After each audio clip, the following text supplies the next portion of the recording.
Hello everyone! Just wanted to let you know that there is a new patch out for Crusader Kings 2, 2.6.2. The checksum is TPOW, so go ahead and watch some old Star Trek or listen to some 80s music while playing. If we go to a custom game setup, just choose someone at random. Alright, a new game rule that's been added. The Reapers do non-epidemic diseases. Characters will develop and contract non-epidemic diseases such as pneumonia and cancer at the default rate. There will be more cases of non-epidemic diseases. Or fewer. There will be fewer cases of non-epidemic diseases. The setting disables achievements. And then rare cases of non-epidemic diseases will be rare. The setting also disables achievements. And none. There will be practically no cases of non-epidemic diseases. And that setting also disables achievements. So that is new. There is also a new... let's see, where is it? No, it says that it's a Reaper's Due, but I'm not sure if it actually is. Or at least, I remember on the beta patch that it wasn't showing up as... Yeah. So it doesn't actually show up as Reaper's Due, but their patch notes say that it is Reaper's Due only. So I'm not really sure. Someone without Reaper's Due could check if they wanted. Release prisoners after punishment. On. Prisoners are released after having received their punishment. That means castration, torture, humiliation, that kind of thing. Or off. Blinding, castration, torture, mutilation, humiliation, and poetry readings. No longer release prisoners. The setting disables achievements. Incidentally, I have played with this a little bit. You have the possibility of making them insane. And making them a lunatic. It's good. It's fun. So it's either on or off. Let's see. I'm not seeing any other new events listed there. But also in Reaper's Due, there are more cat and dog events. There is a suicide event chain with special outcomes for immortal characters. There's a new event chain, Play Chess with Death. New event chain, Mask of the Red Death. New event chain, Immortal Rival. And added new events for Immortal Suspicions. Also, devouring the head of a religion not your own may give you sympathy towards it. You are what you eat. New, for those with the Conclave DLC, added a new targeted decision to change the focus of your ward to faith for when you want to change the ward's religion without changing the culture. And added vassal war declaration laws. So that'll be interesting. I'm going to go ahead and load up a game that I've got, an off-screen game, so that we can take a look at some of those options if possible. The Old Gods. If you've got the Old Gods DLC, added a new decision for Slavic, Ramava, Suamenescu, and West African pagans to pick a patron deity along with patron deity events. Added moral authority modifiers for when head of a religion is sacrificed. All pagan religions may gain a trait when partaking in their great holy wars, if available. New for Horse Lords, added a new game rule for nomad stability, so let's see if we can find that. It might have been up near the top.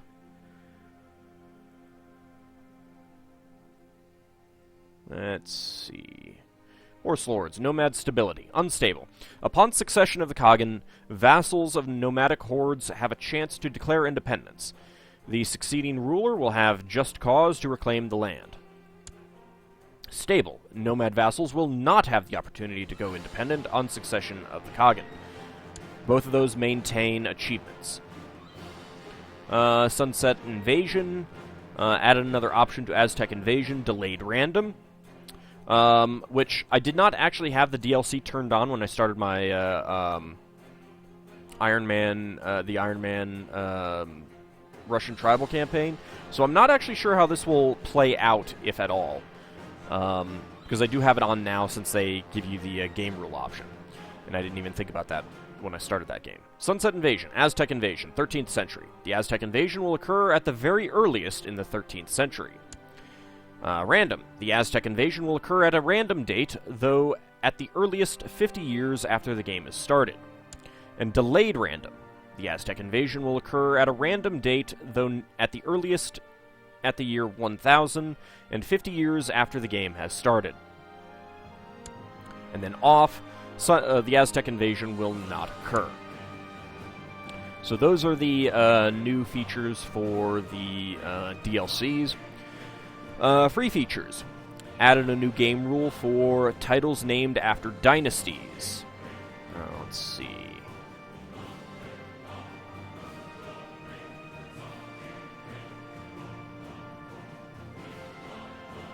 Titles named after dynasties. I have seen that. I did take a look at the beta patch, but I decided not to play with it.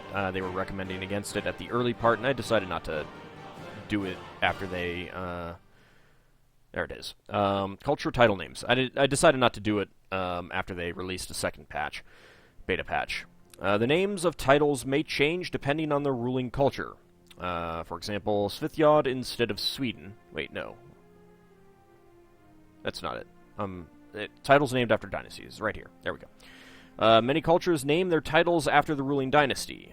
For example, the Abbasids, Bavandids, etc. Off, the base name is always used for the titles regardless of the ruler's culture. This one is also new, cultural title names. The names of titles change depending on the ruling culture. For example, Svithjod instead of Sweden. The English name is used for all titles regardless of the ruling culture. So those are the two options there. De jure requirements. I believe I saw that up here.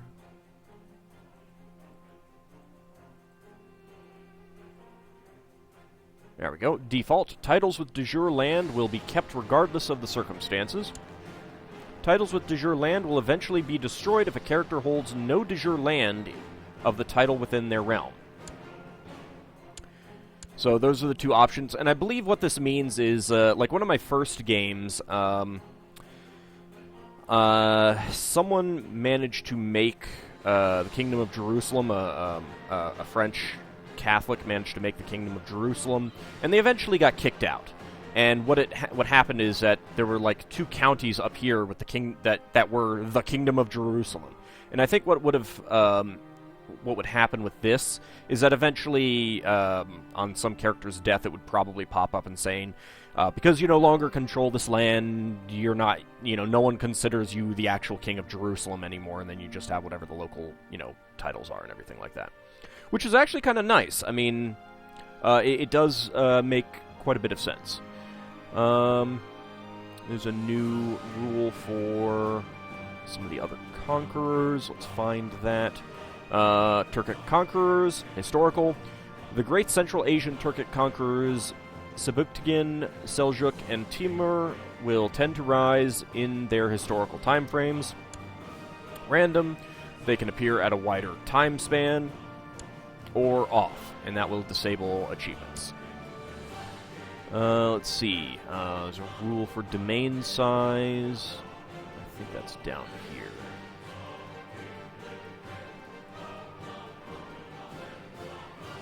Where is it? Probably should have looked for these beforehand, but oh well. There we go, domain size. The domain size and amount of land a ruler can control is at the default level. Unlimited. There is no limit to the amount of land a ruler can control. The setting disables achievements. Quartered. The domain size is reduced to a fourth of the default level. Half. The domain size is reduced to a half of the default level. So, if you... Obviously, the unlimited, eliminates achievements. But if you want to go on a world conquest all on your own and control everything, it's something you could do. I might play around with that sometime. I believe vassal limit is also... Yep, vassal limit is also new. The vassal limit and number of vassals a ruler can control without penalties is at the default level. Unlimited, there is no limit to the number of vassals a ruler can control. The setting disables achievements. Quartered and half. So it's basically the same thing.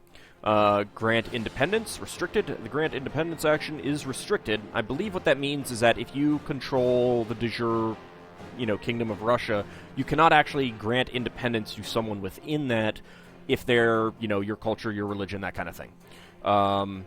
Whereas if you set it to unrestricted, grant independence action is unrestricted and can be used to grant independence to anyone. If there was a Russian, of your religion in the de jure Kingdom of Russia, and you have the de jure Kingdom of Russia, you can grant them independence, which is a good way to get that land back personally, and that's why it disables achievements. One of the things that, if I set it to unrestricted, or anytime I set it to unrestricted, or I should say, anytime from now on that I play as Venice, and I'm not going for achievements, I am setting that to unrestricted, because I want to take all those local territories for myself. I hate having all those vassal mayors and barons in Venice. So the only other way to do that would be to easily do that would be to be another religion, but then anyone could, around there could declare a holy war on you. So those are the two options there. Let's see. There is a new game rule decreasing the restrictions on whom you may duel. And I think that is, here, Way of Life Dueling. I think it's a new option here, but not a whole new rule. Default restrictions for dueling applies. Restricted. You no longer need a reason to duel someone, but they must still be healthy and a valid target in your culture and religion. And that disables achievements. And unrestricted. Almost anyone can be dueled. Restrictions concerning gender, health, and religion no longer applies. And that's back to default. Let's see. What else? Add another option to Mongol invasion.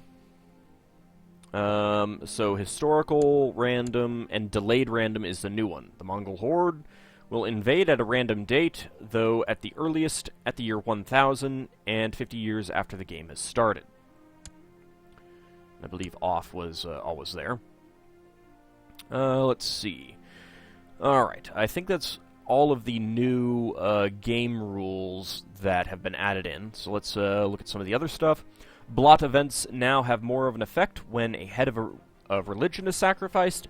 That is good. That is one of those things that I did not like. You'd get the... and I tested it out because I was curious. I just, consoled in the Pope into my prison and sacrificed him, and I got the exact same as if I had just, captured some random non-nameless person. Made Ramava counties and characters extra resistant to conversion. Added Zoroastrian Crusader trait. Added Jewish Crusader trait.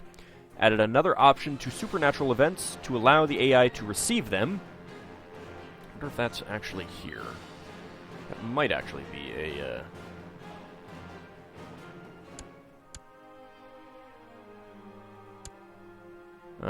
Okay, so on, events that can be interpreted as supernatural may appear during the game. Off, no events that can be interpreted as supernatural may appear during the game. And unrestricted, all AI rulers will be eligible to receive supernatural events, such as the Demon Child, Wolf's Blood, and Immortality event chains. Yeah, I would generally play with that. Let's see... female raiders may now become sea queens rather than kings. Cannibal and having lover's pox are now traits. Let's actually close this out and see if they show up here.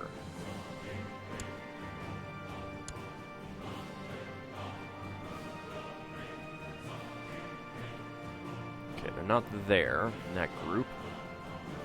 Alright, so there's Cannibal. This character seeks to serve man. Martial +3, general opinion -10, personal combat skill +1, same trait opinion +25.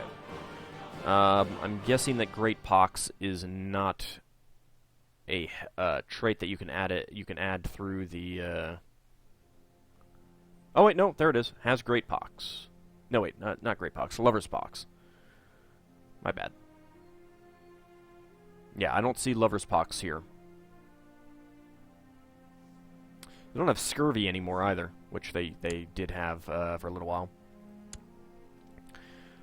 Let's see. They made some balance changes. Anti-Pope vassalage can no longer be transferred to vassals. The moral authority from religious heads' piety is now capped, which makes sense. No longer possible to create an anti-Pope if the Pope is your vassal. Nomad vassals of nomads no longer care when you retract someone's vassal. The Nomad Subjugation CB will no longer result in vassals getting the Defender against Infidels opinion modifier, unless the attacker is a different religion from the Defender. When a barony is destroyed, for example due to pillaging nomads, all claims on it are removed. Temporary titles, for example revolt titles, are no longer considered when it comes to monthly prestige and piety, and I don't like that. I mean... For one thing, they don't usually last long enough to make that much of a difference, but if you are revolting against the rule, I mean, I guess to a certain extent, it is a big boost if you're a count and you rebel against, or you're the leader in the rebellion against an empire. That is a big boost to you, but at the same time, you're rebelling against the emperor. That's kind of prestigious.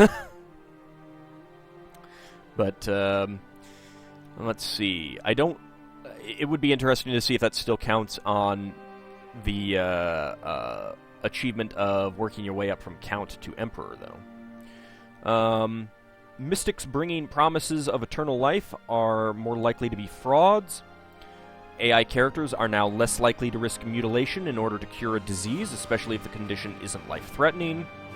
Made it a bit easier for Sebuktigin of the Ghaznavids to appear. Provinces may change culture sooner if recently depopulated. Characters under 16 no longer get gout. Landed characters can no longer be heirs in merchant republics. Mercenaries will now try to spawn in a friendly province if the capital has hostile units in it, rather than the first province it finds without hostile units.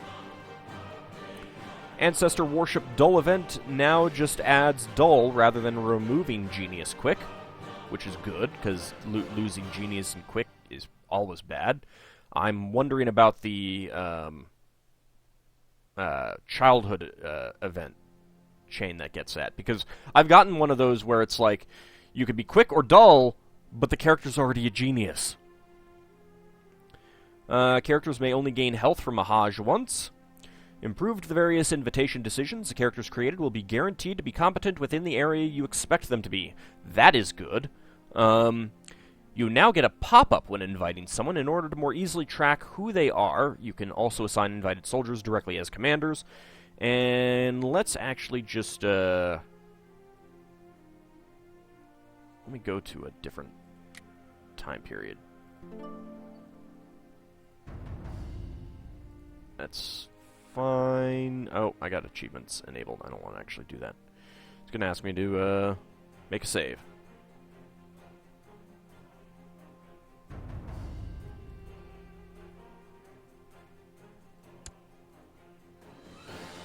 There we go. So I just want to jump in. Okay, so in the intrigue screen, if you promote a commander or invite a holy man to court, oh, it costs 25 piety now.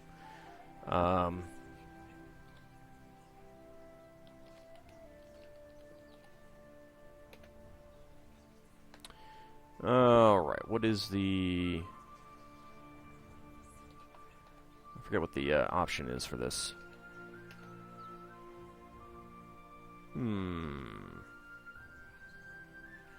Oh, is it just piety? It's just piety. Alright. So, invite a holy man. Nicholas F. Uppsala has arrived at your court ready for employment. So, he is 13 learning. He's not what I asked for. Be gone. And he vanished without a trace. If we try that again, promote a commander. So, Gudmundur of Uppsala has arrived at your court, and he's 19. That is really good. That is, you know, I mean, pretty impressive. Let's go ahead and invite a noble to court. Guthrother, and this will create, I believe, either a diplomat or a steward. And he's competent, although he's only an indulgent wastrel. Part of it is because he's got a base of 12. And if we present Debutante, I don't know what we'll actually get out of that. I mean, I don't know that they're, I mean, they don't have any specific stats. It's just generating a random woman, so, which is kind of a shame, but, that's how it goes. So that's pretty nice. Getting that pop-up so you don't have to actually go look for them is really, really nice. And if you just create a bunch of people, it keeps the pop-ups on screen so you can go through them one at a time and see if you like them. Now, of course, if you say they're not what I asked for, begone, you don't get a refund on the piety or prestige or money or anything else. So that is really nice. Those are really nice changes, I think.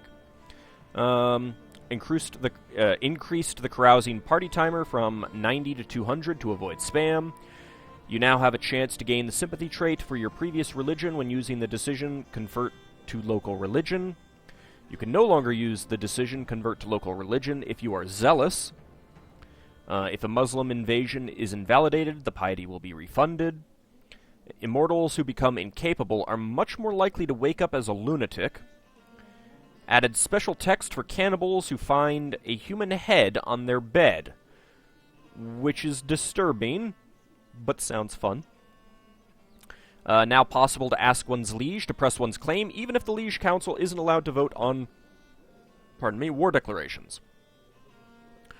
Courtiers who have minor titles, friends, lovers, consorts, or rivals are now excluded from the court pruning system. And the court pruning system, if I haven't talked about that before, is that if you're not using these people, the game, if you have a big court, the game may just start eliminating them, which is why it is important to marry them off and stuff like that. Let's see. Fewer lunatics from syphilitic. That's pretty good, because basically every character who got syphilis became a lunatic.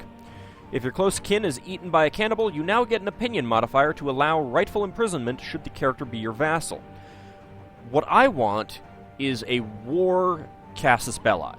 I want to, I mentioned in my, let's just go ahead and close these out.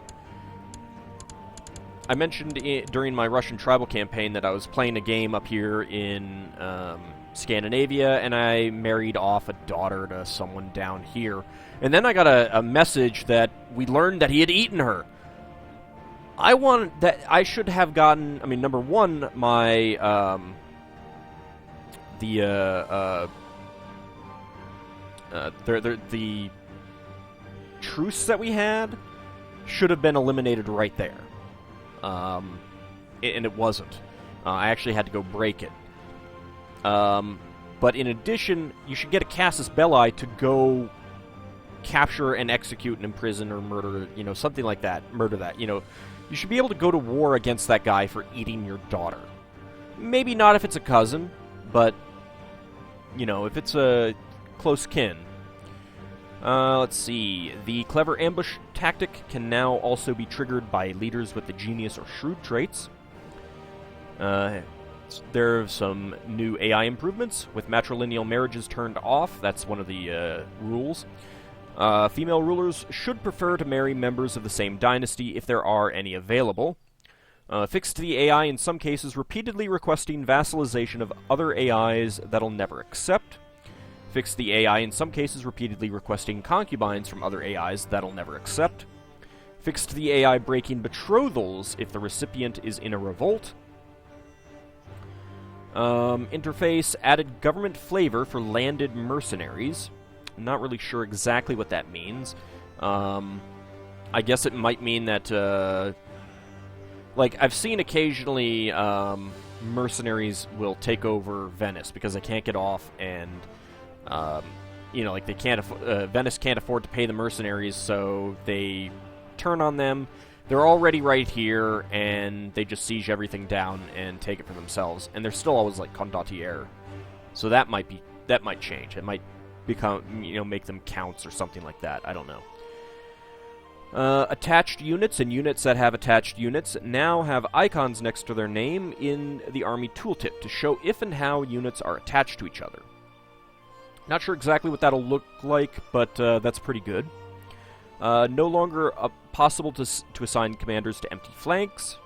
Ensured that when inviting plotters, the yellow hand won't show when giving a gift wouldn't be enough due to the character hitting the opinion cap. Very good. Hovering over a major river with a navy selected will no longer show it as traversable if you're unable to traverse rivers. The ruler designer no longer shows the wrong title for women on the attribute page.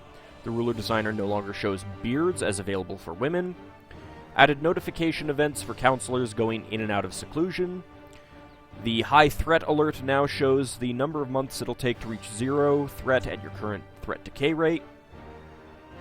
DLC requirements for decisions, laws, etc. are now properly displayed. For example, Conclave bypassing some of the requirements for seniority succession. The College of Cardinals is now visible even if your religious liege is an anti-pope, though adding campaign funds is disabled. Moved the alert for advisor titles being grantable to the Council Not Full alert from the Special Minor Titles alert. The alert now takes you to the Conclave Council page if Conclave is enabled. Fixed the important honorary titles list being partially obscured by embellishments for republics. The Ask Liege to Press Claim interaction is now no longer shown for your liege since this caused confusion. It only works when interacting with who you want them to declare war on. So it used to be that if you're a count and you'd right click on it and it would have the option Ask Liege to Press Claim. Now it's only if you have a claim on Livonia, then you can right click on this guy, Ask Liege to Press Claim, I believe. Let's see, what else? It is now possible to change flank commanders during sieges. The map mode buttons in the load interface are updated correctly. When loading a save that has a map mode that is not available in the load interface will show the realm map. But after loading the save game, will restore the map mode the game was using at save time. The increase-decrease campaign funds button now tell you the modifier keys to increase-decrease funds by 10, 50, and 100. Fixed counselors in some cases being shown as idle in the outliner when they were leading troops. Increased the max zoom level by 2/3, allowing you to see the whole map at once. So basically that means that you can do this to see everything. Now, interestingly enough, if you do this, there's still a bit of space over here. It'd be nice to be able to get some China at some point. But the nice thing about this is that you can do this and then do an observe mode game and just watch history unfold and see everything for once. Removed several character interactions from the right-click menu when they couldn't apply. Increased the space for county name in the province view to allow for longer county names to fit in the interface. There's a bunch of new user modding stuff that I'm not going to cover. Some minor database changes, not really going to cover that. Although, switched to English exoname for various base title names. Bug fixes, fixed an incorrect... I don't know that we need to go over a lot of these. Let me actually look at some of this. Fixed an issue where a reincarnated character would mess up the dynasty tree. Patricians can now use the decision to shut the gates. Patricians can now use the decision to seek a court physician.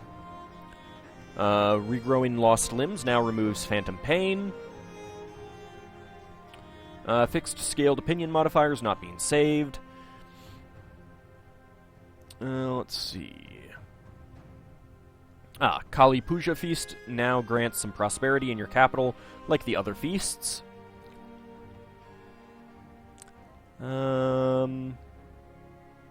Special disease clearing events now also remove illness modifiers. AI less likely to revoke shield maidens. When a lowborn man marries a noble woman, he will now immediately found a new dynasty.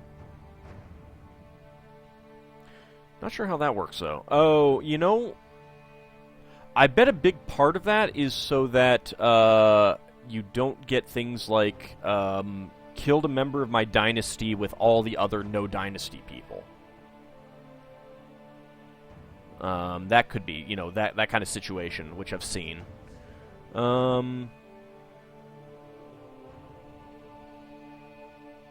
Playing a female ruler with the war focus now always allows you to duel, and unlocked challenging women to duel for certain cultures, religions, and game rules. Most era picker characters are no longer over their domain or vassal limit.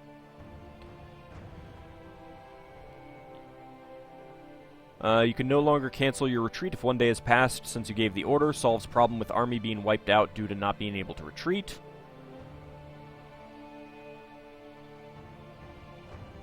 Let's see.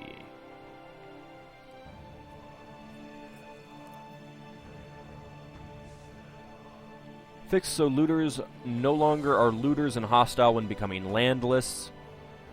That might be a good... That might be something that I've been seeing in the Russian tribal campaign with a couple of the tribal guys who become landless, and they still exist, and they still have troops, and they still go around and loot. Custom rulers no longer start with a discontent council.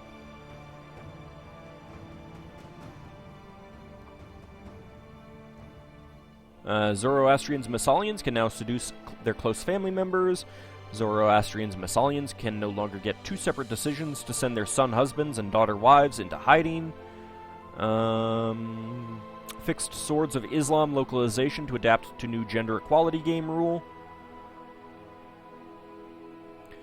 Fixed some once-in-a-lifetime features to have a cooldown instead. Subjugation CBs, grand tournaments, known murderer opinion penalty, which is really, really good. Nothing worse than becoming immortal and being a known murderer 200 years after you committed the murder. It's like, none of you are alive anymore. I don't know why you know this. Let's see. Tone down the chance of the death in the bedroom event for immortal characters. That's good. Immortals are never too old to be berserkers. You can no longer appoint yourself as a shield maiden. Let's see.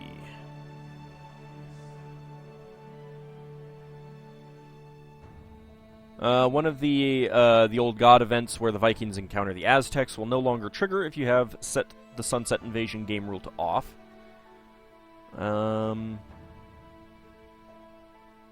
Disabled some new traits in the ruler designer, such as diseases and religion-specific traits. B's treatments uses correct name. I think that's the one where it would be where it said that your character released the bees.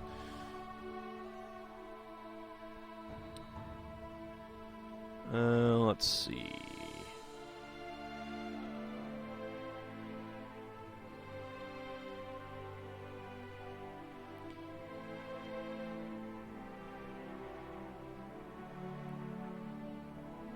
Not seeing too much else of interest.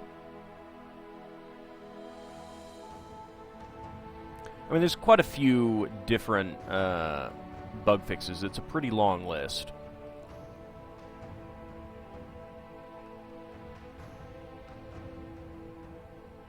Characters whose claims are being pressed can no longer be invited to your court. Tribal barons created via create new vassal now get a dynasty generated. Not sure if that means that they get... I'm not sure exactly how that works. I mean, because I'm pretty sure I've always seen them get that. So, I don't know.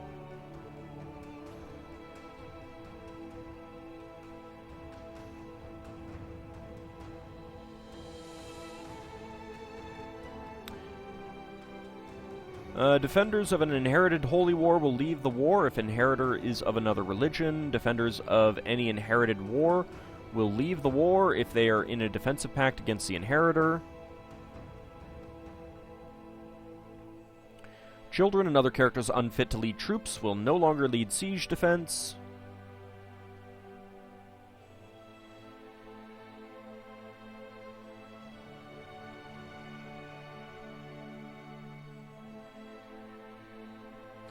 Title grant to vassal of vassal's vassal now transfers vassal to correct liege.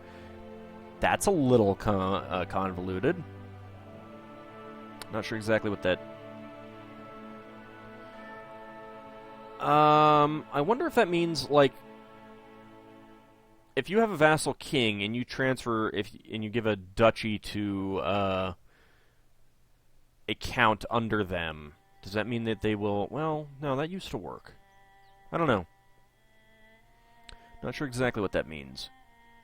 Okay, here's one. Fixed an issue where titular titles could be usurped if they had titular de jure vassals.